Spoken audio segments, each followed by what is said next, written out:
And Nick, you can start talking about the show while you even hear the music if you want. I don't know. Just do whatever you want.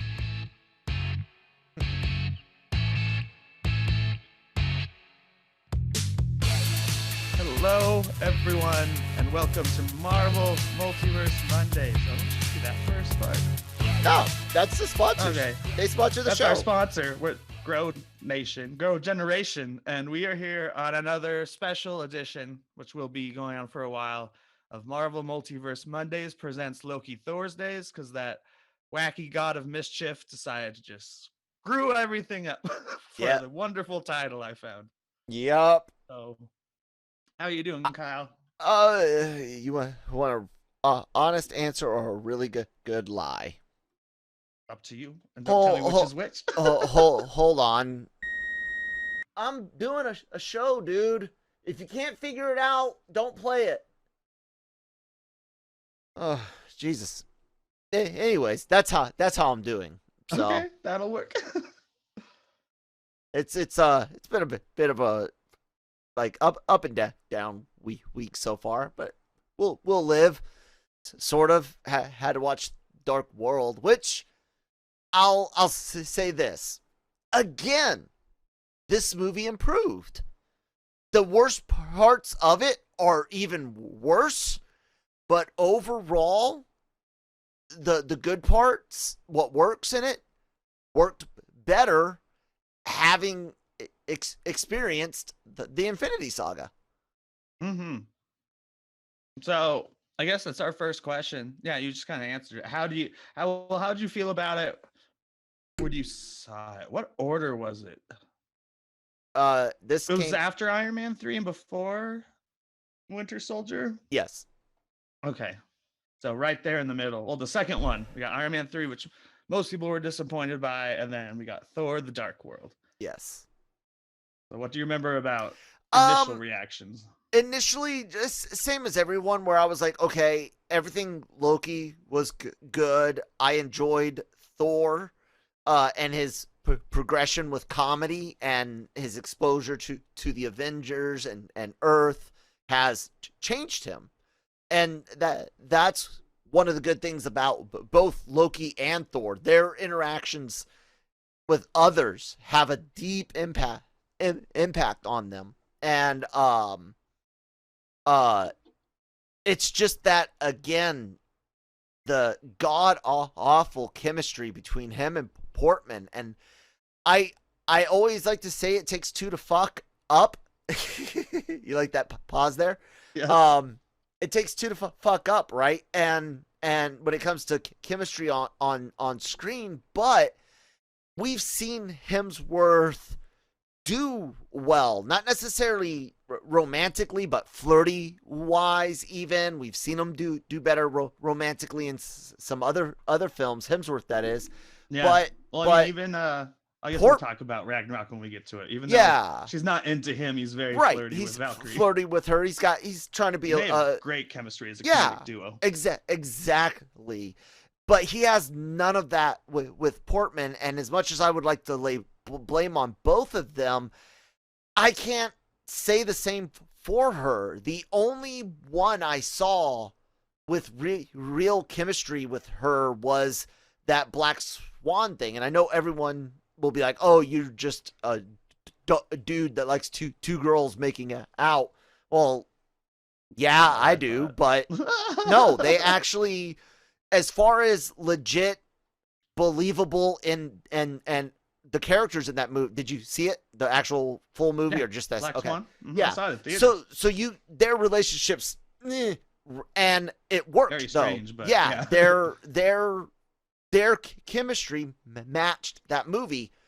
But all of her like rom-coms or even more romantic dramedies, all of them, I don't buy her relationships, man. So as much as I would like to say it's both their faults, that's like two movies in a row where she and him just, I don't buy it. So I'm excited in this one aspect of her coming back for Love and Thunder. I have no doubt in my mind that a romance between him and her is 100% a meme, a joke, and out of the question, which means we won't have to deal with that. So she might not be as big a draw down on the movie as we thought. But yeah. I didn't even notice during the opening credits who the hell directed this. And when I saw it wasn't a name I recognized. I think directors have part of it too. Like when you have Taika Waititi energy on set, they'll just be like bouncing off each other at least better with some crisp dialogue and Maybe being like, go crazy. We'll I mean, he doesn't literally we'll probably see. say that. But. Yeah. We'll see. Like I said, it's not like I'm.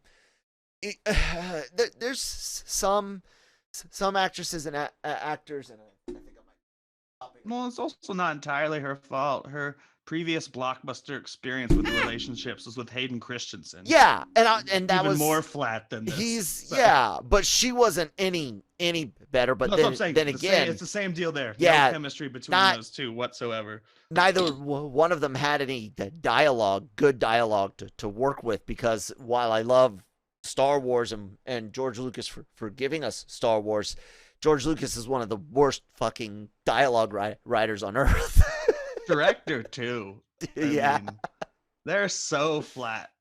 Like, thank God for Alec Guinness and Harrison Ford in the other Star Wars movie he directed.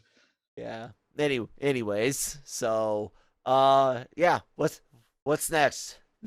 Well, I don't even remember seeing this movie at theaters. I know I did. I've seen all of them, but I don't, like, I'm able to, like, for almost all of them, attach like an emotion and know exactly where I was and stuff. Mm-hmm. I saw this. I don't know. Rally for Free. I think I was at AMC at the time, or maybe this was when I was fired from AMC before I got my next movie theater job. But yeah, I enjoyed it more this time. Still probably my second least favorite movie with Hulk, Incredible Hulk. I don't think it really moved up in my rankings. And yeah, like, so on our last Breaking Geek, we somehow had a conversation on who the worst villain in the MCU was. Mm-hmm. And then we couldn't think of it. So we're like, okay, we'll give it the show. And at the end, we'll all come up with a name. And everyone was like, Malekith. And it's like, yeah. Because, like, at least Tim Roth does something in The Incredible Hulk. Yeah. Like, and Eccleston's a good actor. I mean, he's a Doctor Who. Yeah. But not the first Doctor Who to be used by Marvel. But it's just so boring. All his stuff, even his cool looking henchman. I do like when the cool looking henchman doesn't break Loki out of Loki's cell. Yeah. We're into spoilers. This is an old movie, and Loki's like, you might want to take the stairs to the right. And actually, the major thing I've noticed watching these two movies is that I used to hate Darcy. Mm-hmm. I found her annoying. I never hated her. Now I actually I've liked seen her in WandaVision, she's one of my favorite characters in these movies. Mm. There's much better chemistry between her and her intern than Thor and Jane Foster. Yeah. I liked like I don't know why, because I know several people like you that kind of rubbed her the wrong way, but in reality, yeah, man, I thought it was I liked her character. It's crazy. Alan Taylor, the director of this. Oh, that's Aaron Taylor, I think. Alan, right? no. Oh, Alan. Okay. Aaron Taylor Johnson is the actor. But Quicksilver. Yep. He directed Terminator Genesis. There you go. I'm tempted to say I like Terminator Genesis better than this movie, but I would have said that before I rewatched it, because as I underestimated until we got to Ragnarok and until this rewatch, Thor is funny. He's a funny character. He's good and I don't think people realize how much of a gradual and legit progression there was from I am mighty to the dude. Yeah. Or even in this one, he's becoming more serious, where Sif is like, you used to party for weeks. Yeah. Like, why are you so upset? And he has the line about she partied so hard one time she almost started a second war. Yeah. funny stuff there. What else to say before we move on to the reason we're talking about I Thor? did kind of miss Brana's regality that he brought to the Mm-hmm. first film. While Asgard seems bigger here, like vaster, um, it felt less spectacular in many ways to me. And I think that just is a little bit about how Brana did things, but he also used a lot of strange, what are they called, Dutch angles in that movie. You know, he liked to play around with the camera a lot, but um, they were going for a different feel with this. You know, there was multiple realms involved. You had You've different seen him in the worlds to Avengers, go. Yeah. so he's changed. But Loki, to get to our lead for this series, if you will, he is he's a guy that is dealing with having his ass beat and literally thinking I'm done. Like there's no way Mm-hmm. out of this. It's not until he sees the chaos going on that I think he even considers escaping. Well, I also don't. Hold on. Sorry, I'm coughing a little. I also don't think he saw it as a possibility. I mean, just like Yeah, those cells look pretty he was pretty damn good. Yeah, I even I cannot imagine reading books for the rest of like an almost eternity. immortal's life, Yeah, like 1,000 years. I I wonder if part of his character growth, you know, happens off screen in his mind, in the actor's mind, in the character's mind while they're talking about things. Because even while he's like, yeah, you might want to take the stairs, he doesn't realize the scheme, or not scheme, the size of the scheme going on. And He I don't doesn't think realize his mother's gonna dying die, elsewhere. and Yeah, yeah, and he and that guy's realizes responsible. he Or, has he has a Spider-Man moment, you know, when he's like, "Fuck, I did that. That's me. I let that happen." And then I love that line, "Trust my rage," because there's one thing that they made semi clear in this series, this trilogy. Loki loved Mama. Loki loved Mama a lot. even though, of course, he denounces her at one point because he's angry. Yeah. You're not my mother. Technically, she's not his. I mean, she is. She's like an adoptive parent. Yeah. Well, it's Blood doesn't mean everything. no. If you were Yeah. raised by a wonderful woman, He a may have witch, been. as she calls herself in Endgame, which I guess is our first mention of witches in the MCU. Yeah. He uh we hear I lost it. Anyways, continue on. No, I guess one of my other favorite jokes before we kind of get to the plot and mostly focus on the Loki parts is I think my favorite joke in the whole movie is when the hammer flies by Darcy like in the third act and she's like meow meow. It's the only time in the movie she says it Yeah. in this one, which is it's such a fun. I probably wouldn't have caught it if we weren't watching them week to week since I haven't seen these two the most. But yeah, Yeah. meow meow as it just flies by. But okay, so this movie opens real. Oh, okay, the movie opens. I realized this watching these two in a row, and I like what Taika Waititi did later. The movies open like Lord of the Rings films, whereas there's this. He speaks of a great battle, and we see a little bit of the great battle. I didn't really know. Having not ever watched these two Thors back to back, I never really noticed that these franchises used to start that way. You know, like kind of what you said works better with Kenneth Branagh, who has the regalness and Shakespeareanness to his films. So in this one, it plays like a really cheap Lord of the Rings intro. So I like where that Taika took it. We'll talk next week to a direction where it's opening with a Thor adventure. We're not getting some grand history. We find out some history later as a twist, but we're not like, and it started with this. There were the 6 stones that it's not like. But pretty early, Loki is brought before Odin, and basically told that if it weren't for his mom, he would be put to death because And I like Loki's rationale behind it. He's like, I meant to rule. Like those people would I would have been a benevolent ruler. And he's like, they're not. Then Odin's the one who's always speaking about how important other less powerful species are.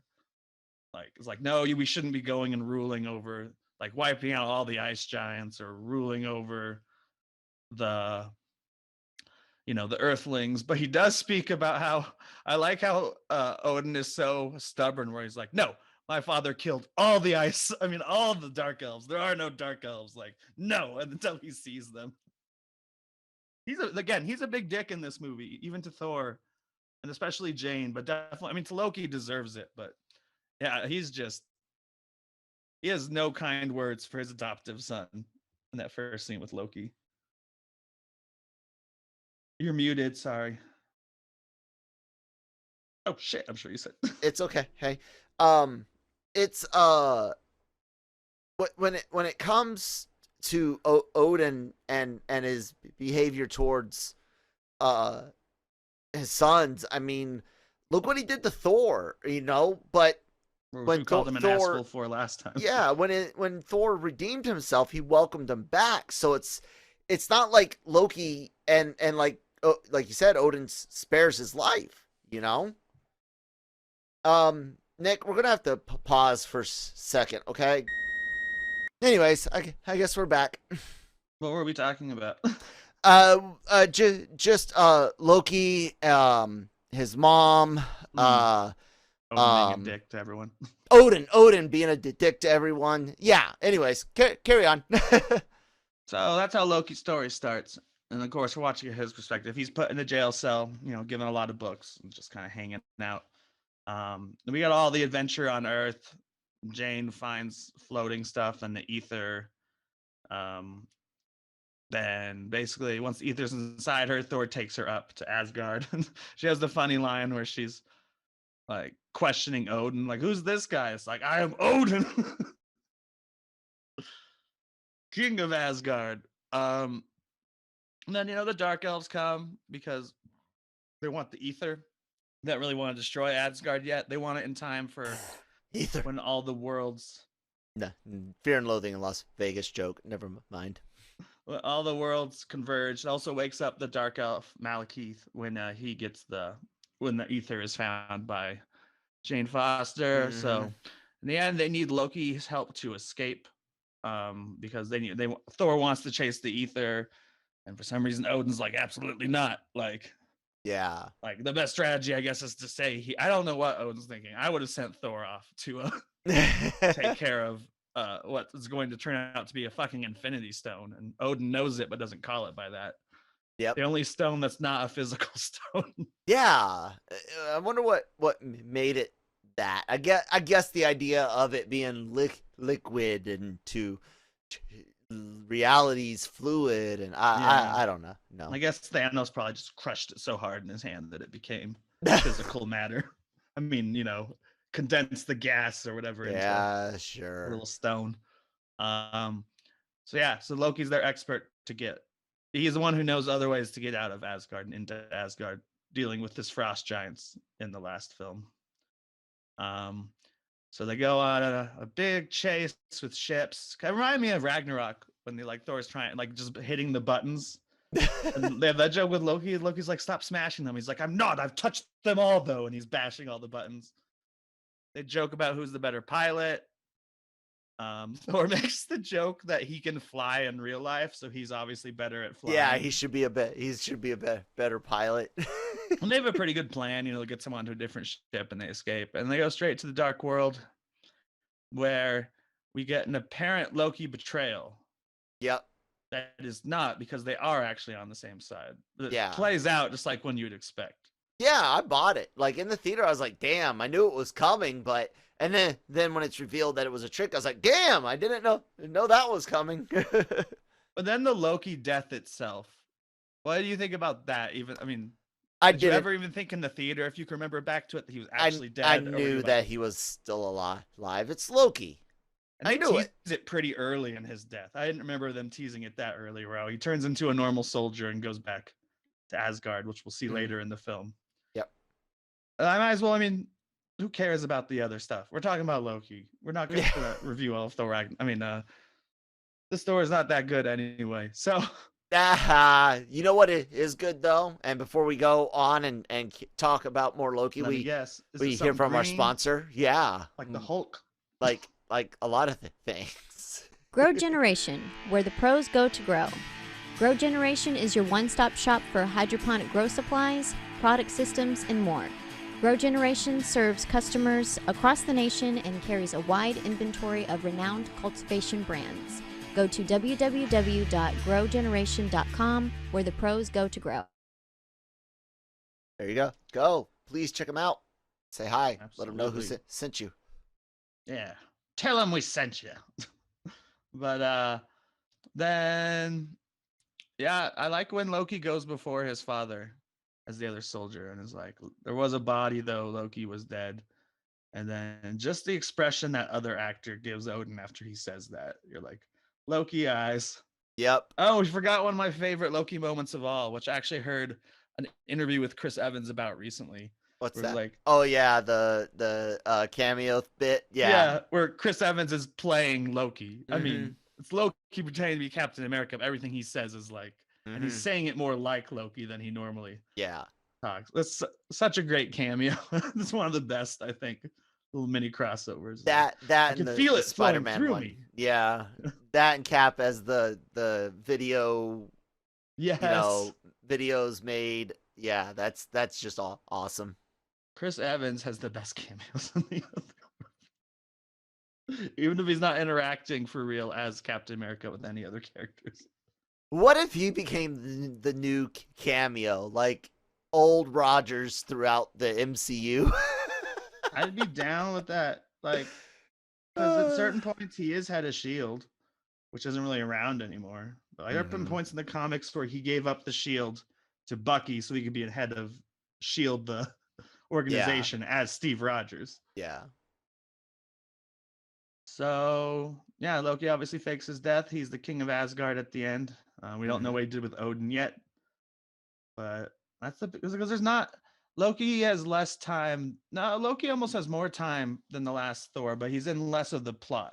Yeah. He's trapped in that jail cell for part of the movie. And it's a much more, like you said, adventure-y type story than the first one, which is an origin film for both. And here they just really wanted to explore Thor and Loki's post-Avengers relationship, the growth that one has had and the descent the other has had. Because Thor then also has the line about, like, before New York, I would have possibly spent, like, I thought there was some of Loki in you, but, like, if you betray me this time. And they have the great gag where all of, like, the warrior, like Sif and the warriors through, you're like, if you even think about betraying him, I'll kill you. All of them keep saying it. I also like the introduction in this movie with the warriors and the fight on Niflheim or whatever it is. And the rock creature that Korg is later. Only Korg is much younger than that rock creature. I forgot the rock creature was so giant, and Korg is about Thor height.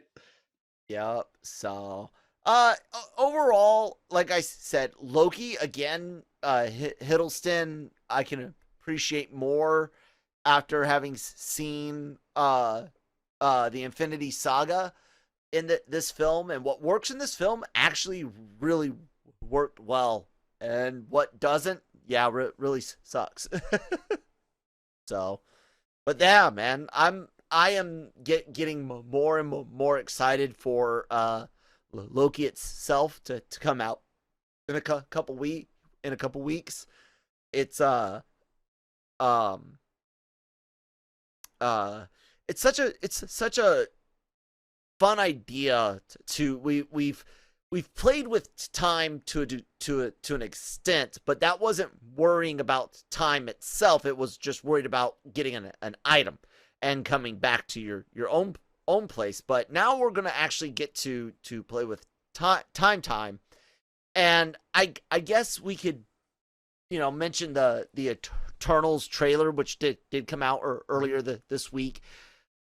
I am not sold on that movie. I think the trailer was a big letdown because it didn't say anything really. Like, we know of a potential conflict within the Eternals between Drug and the others, but we don't know when, where, why, how deep, and then we don't know why we don't know anything, and that's what made it a bad trailer. Is I don't have anything to get excited about, but there's one thing I kind of wish that they would do. I don't think it's what it will be, and even if it is, I don't think it's going to be done well by the looks of it. But I had this idea of almost like an anthology type movie where you follow the Eternals through human history in the MCU. So I know you really like to watch new Rockstars and Eric Voss's breakdown videos. He's pretty good at it. And I think I know what island that is. He thinks it's related to Atlantis, which is very, very possible. But if we were going to go look at other ancient civilizations and earth-shattering events, I thought maybe Krakatoa at first, which was a major thing. But the Atlantis thing, the Ebony Blade connection with that little dagger, I can see those types of links, but I don't know.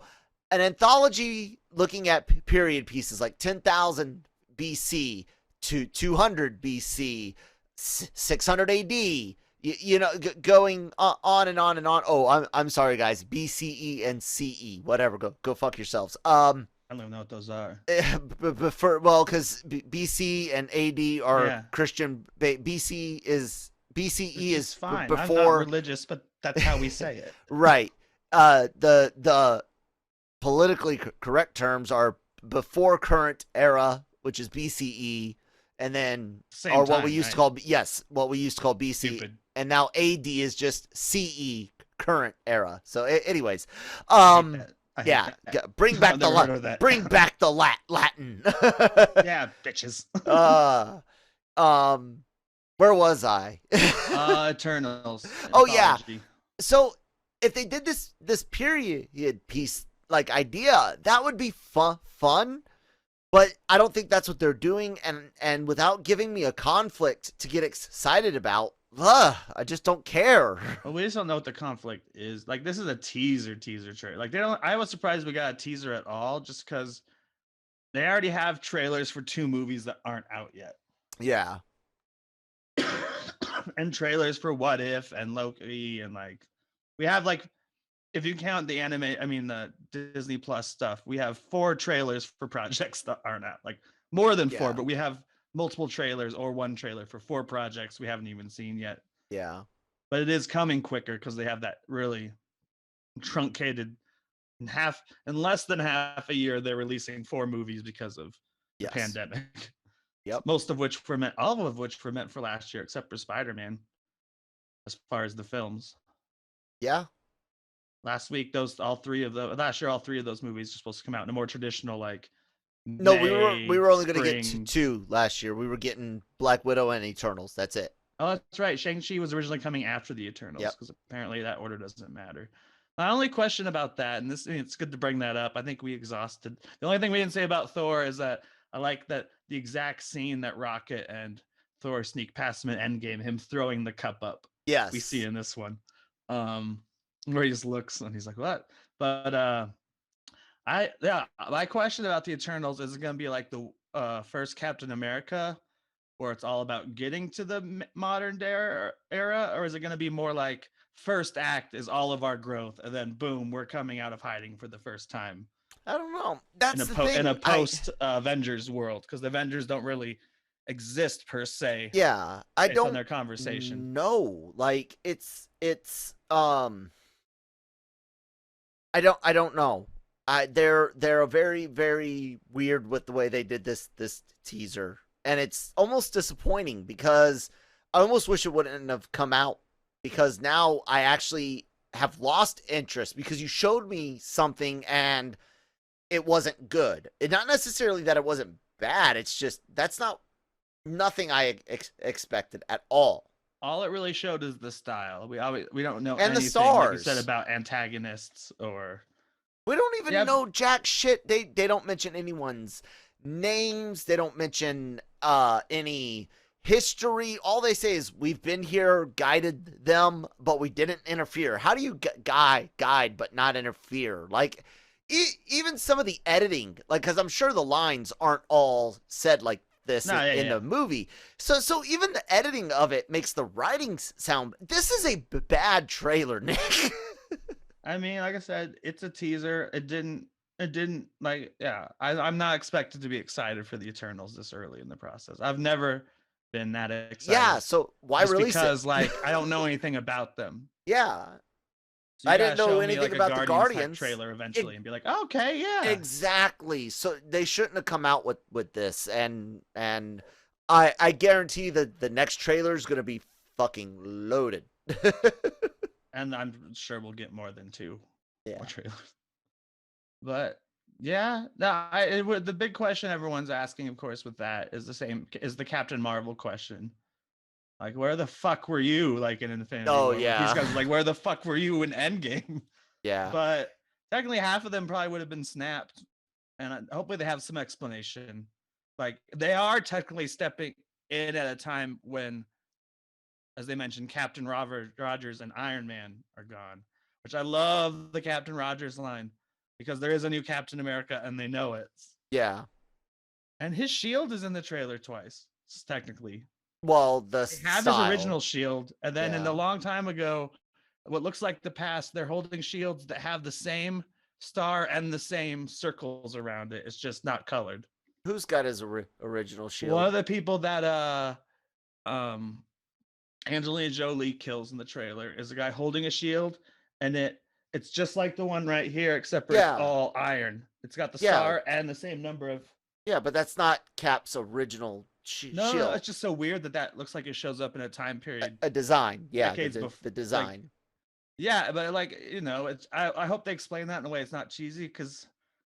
Well, I mean, because like this is like, it's like an American looking design. Is what you always think. The it is right. It is now, but I was gonna say concentric circles aren't an American iconography, and a star in and of itself is not American iconography. It's existed for long before, but like what America is, which is a melting pot. We took our iconography from German culture, Latin cultures, Roman Latin. I mean, Stark's a smart guy. Stark all Senior. all of that. He's probably seen the design and was like, "That's cool." And then you get America as it is in World War II, and stripes and a star become concentric circles and a star, and I mean, it's wonderful that they're doing it that way, but I don't think if they make it a cheesy connection, I'll be upset. Like if they do too much of a Captain Marvel, like I don't need Captain America's shield explained I don't think they'll talk about particularly, but it is interesting. They seem like fanboys because in what must take place after World War II, but before the modern day, one of them has like the World War II shield just sitting in there, like with a collection of other knickknacks that someone has in one of the scenes. I didn't see the World War II shield in it. That's sitting in the back, the other shaped one. It's just sitting in the back of one of the shots. And they've all. I think it's when the character's speed reading the deaf character.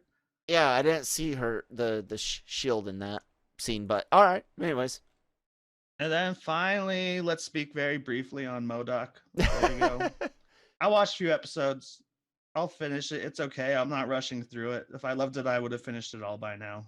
Yeah, my one of my lights just died. But that's okay. We're almost done. Yeah, no, this is, Manny and I talked a little bit about Modoc, and this was the big problem with it. Marvel was too scared to let them go robot chicken on it.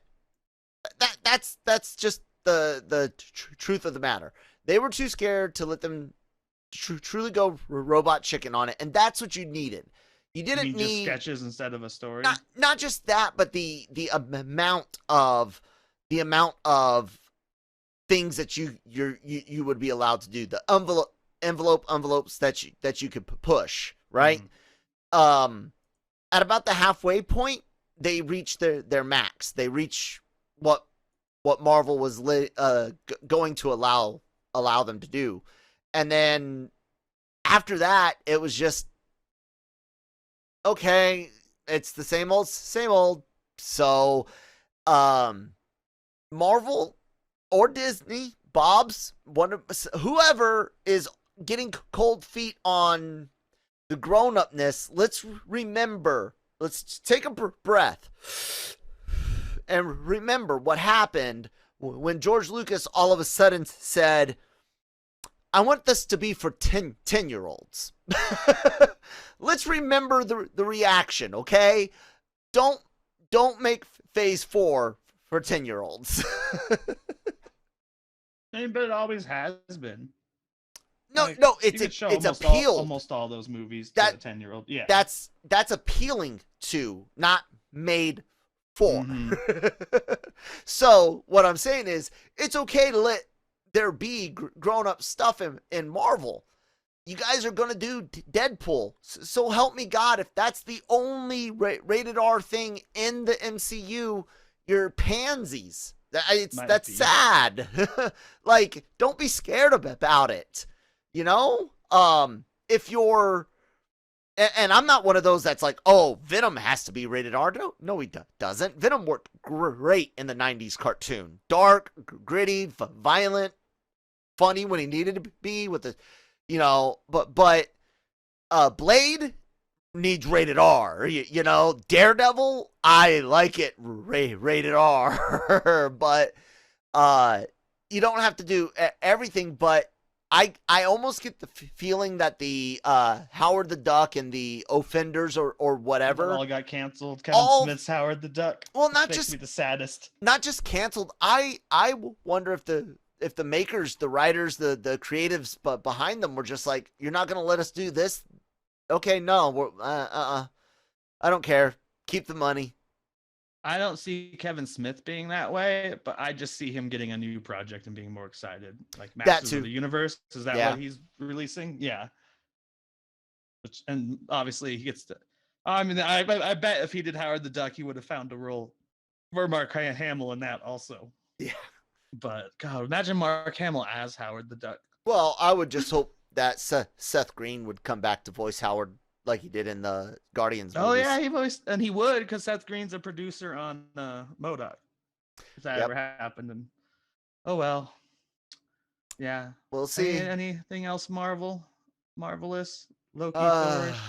No. Another Loki trailer this week. Nothing worth watching together like we did last time, because the missing minutes one is the really funny one. Yeah. But yeah, man. I'm ready to watch Ragnarok again. I like that movie. Yeah, that one will not be hard to rewatch. Every other Thor movie I've put off until the night before we record. But, that'll be fun. Be good. And then if you want to check it out online, yesterday, so the day we're recording this, they released character posters for 4 Loki characters. Mm-hmm. So it kind of shows you what the importance. Obviously, we know Owen Wilson and Loki are the most important, but then we see 2 other people, one of which we've seen a lot in the trailers. Yeah. So, yep. Like when they released the Black Widow trailers, I do not recognize one of the guys on the posters. I'm like, I don't remember him from the trailer. I don't know the actor. I don't know who he's playing. But yeah. We all good with Marvel for the week? I think we are marveled up unless they drop some news. I hear rumblings that there's supposed to be some Spider-Man stuff. I know Sony doesn't give a fuck about logic, but now's not the time to release a Spider-Man teaser, guys. So don't. Like, I want it. Trust me. Like, I would like to skip from now to Loki, and then from Loki to Widow, and then Widow to a Spider-Man trailer, because we shouldn't get a Spider-Man trailer until after, God, maybe even after Shang-Chi's out. I bet. No, wait, Shang-Chi's in November, right? Or September? September. That would be good. But I bet we have a September. full, not teaser one by Venom in October. Yeah. Which would still be, I would normally call that too early for a final trailer. But For a Sony final. will make multiple final trailers. But that's going to be more than a teaser, whatever we get in front of Venom. Yeah. Hell, they might even do the post-credit sequence like they did for Spider-Verse, where it's like, meanwhile, in another universe, and then we get like a clip even from Spider-Man or something. Yeah. I thought that was really cool when they did that in Venom. I'm like, oh, they've acknowledged the multiverse on the Sony side of things. Well, anyways, But you mean Spider-Verse, not Venom? Did I say Venomverse? I think you did. No, at the end of Venom is when they showed the Spider-Verse trailer, with like clip from it, and I was like, oh yeah. I didn't see Yeah. it in theater, so I went to the press screening or whatever the night before, because that's when they held it, because they didn't want the reviews coming out. I would have told Jammer no. I requested it. I'm obviously. sorry. Anyways, yep. All right. I'm good, man. We're gonna tell everyone go to the LRM Online's Genreverse podcast network, wherever you get your podcasts from. Subscribe, follow, download, share with friends and family. Subscribe to us on YouTube. Videos going up. Trying to make more things videos, and check out the Daily Cog every day. That's the Daily Cup of Genre. It used to be daily, or used to be LR Mornings. Should be live tomorrow, but we'll see, or today. So, anyways, and then check out lrmonline.com every day for all of your entertainment news, needs, and opinions. I'm at that Kyle Malone on Twitter, at that one Kyle Malone on Instagram. Nick, where are you at? I'm at Geeky Nick Doll on Twitter, and then I also do Breaking Geek Radio, the podcast, which is our Friday show. All right, Nick. One of our Friday shows in the pod.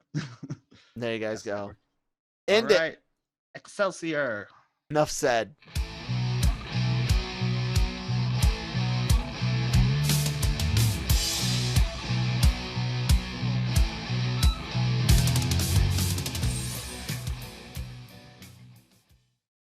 All right. I got to go deal with my family stuff, so I'll talk to you later, bud. Bye. Good Bye. luck.